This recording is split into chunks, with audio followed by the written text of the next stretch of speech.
Hello and welcome to Amigo's Retro Gaming. I'm going to get the CPU socket replaced here, so I'll start by getting some flux on the board there. This is the board from the Amiga 2000. I'm just applying fresh solder here to make the desoldering process a little bit easier, just to make the solder flow a bit better.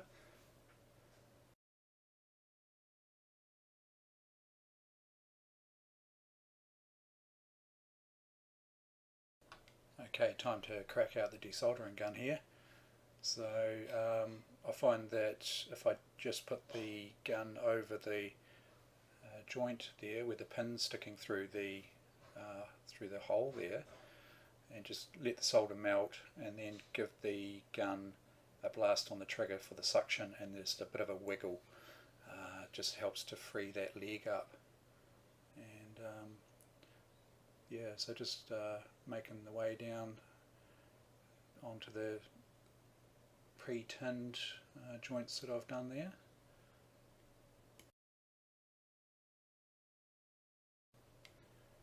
I was curious to see how the desoldering process worked without the flux and the extra solder that I applied to those other legs there. So I'm just heading down this row here on the original solder. So basically there's no added solder, no fresh new solder, no flux. So I'm just sort of comparing really to see if it actually does help, how much difference it does actually make. And it seems to be actually not too bad. The solder's coming out quite nicely there.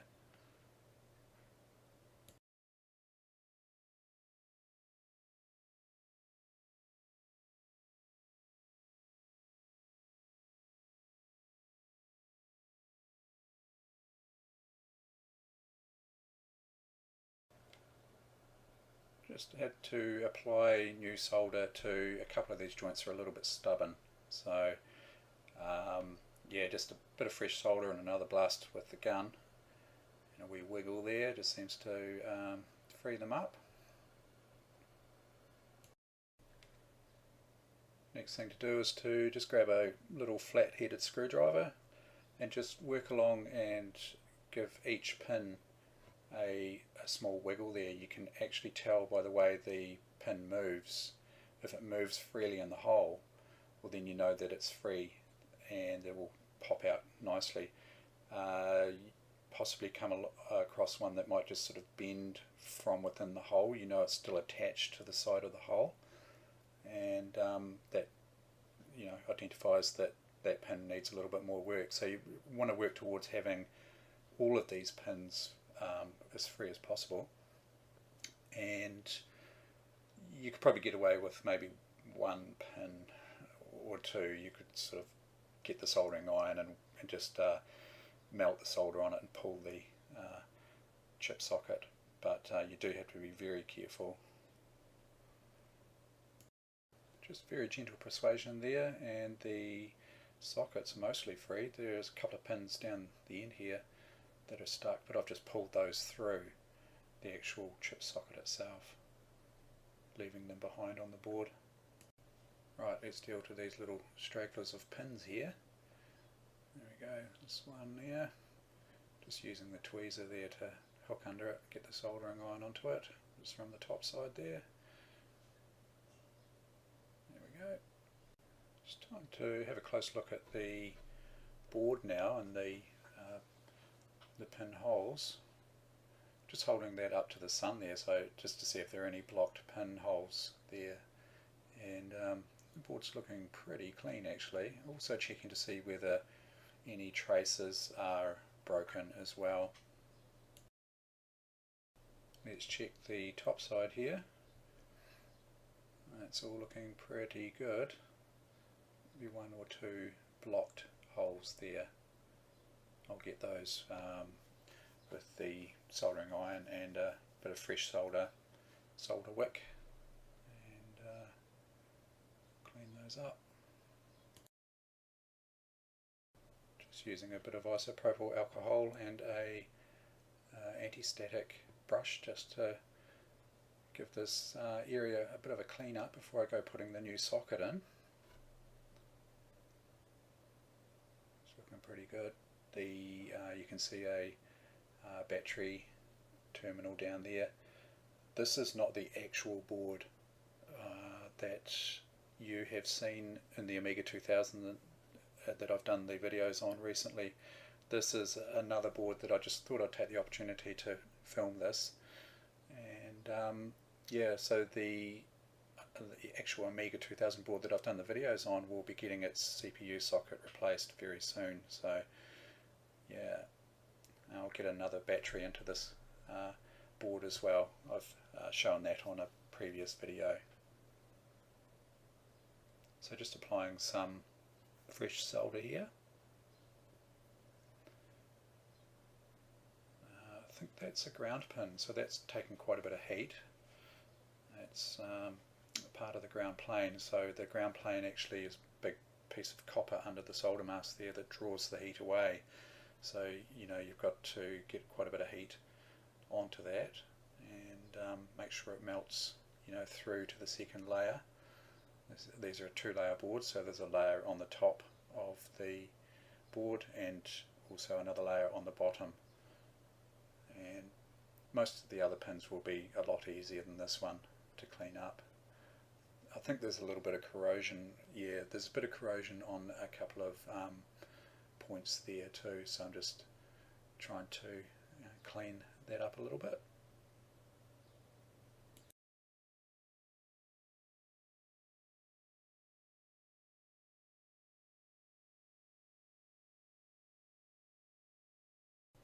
Time to get some solder wick on the job here. So I've added more solder to that pin there, for that pinhole, and using the solder wick to draw that solder out to clear the hole. So I want to try and get all the holes cleared so that the new socket will just fit straight onto the board with the pins all coming through, make it nice and easy to solder up there. Time for the replacement part, a brand new CPU socket, or a dip socket, dual inline pin socket. This is quite a high quality part that I bought from RS Components, and so I'm just making sure that I've got the notch in the right orientation there, so down to the right hand side is where the notch goes. You can actually see that also on the solder mask there. So now there's one pin here that's not clear, so it's stopping one side of the socket from going into the board, and I find that if it's just one pin, it's actually just easier to get a soldering iron onto it and just heat it up and the pin should pop through. There we go. It's all set there to solder up. So here I'm just soldering one pin down to just hold the, or actually two pins, just to hold the CPU socket in place while I solder the other leg so it doesn't fall out. And so I just do one on opposing ends and opposing sides, just diagonally, two pins there, and just helps with when you're soldering there, just to get started so that the socket doesn't fall out.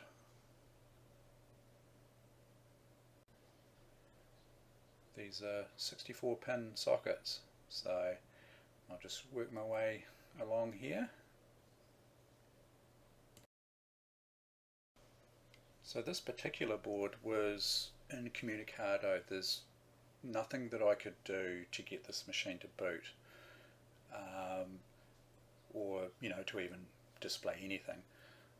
I tried the old trick I did in the previous video where I got the old X-Acto knife onto the terminals in the pin socket and gave them a little bit of a scraping just to reveal a bit of metal, to remove the oxidization there.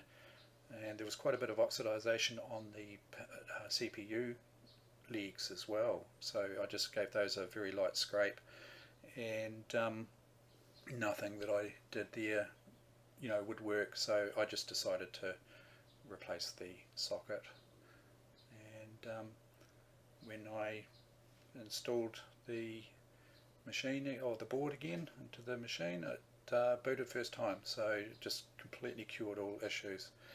And I suspect that the problem I'm having, those funny little problems with the keyboard I was having in the last video, might be related just to CPU issues, because what I didn't show in the last video was I actually plugged what I thought was a faulty keyboard into a computer and to demonstrate its fault, but it was working fine, so it seemed to be intermittent. So I suspect it might be something to do with that CPU socket and a little bit of corrosion there. So I hope you enjoyed that quick video, well, quick for me anyway, on that CPU socket replacement. I'll do the same thing on the Amiga 2000 that's been featuring in the previous videos. So next time you see that, it should be hopefully a lot more reliable. The machine has been quite unreliable. Sometimes I'll go back to it and turn it on and it won't start up at all. So yeah, okay, thanks very much for watching.